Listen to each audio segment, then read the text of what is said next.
మన ఆవేశంగా క్వశ్చన్ చేశారు జగన్మోహన్ రెడ్డి గారిని. మరి అక్కడ ఎందుకు మాట్లాడాలా? అక్కడ ఎందుకు పోరాటం చేయలే? ఇక్కడ వచ్చి రాగానే నేరుగా బీజేపీ ఇది అంటూ మణిపూర్ ఇష్యూ తీసుకొని దాన్ని పెట్టి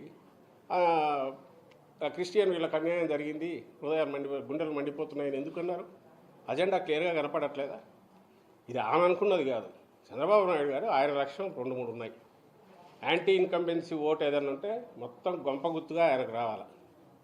అలాగే వైఎస్ఆర్సీపీకి క్లోజ్ టు ఇట్స్ హార్ట్ ఉన్న మైనారిటీస్ కానీ, క్రిస్టియన్ మైనారిటీస్ కానీ, ఎస్సీలు కానీ, ఎక్కడైనా వీలైతే ముస్లిం మైనారిటీలు, క్రిస్టియన్ మైనారిటీలు, ఎస్సీలకు అడ్డంటే ఏమైనా పడేటట్టు దాన్ని చూడాలి. ఆ పర్పస్ కోసం ఆమెను తీసుకొచ్చారు.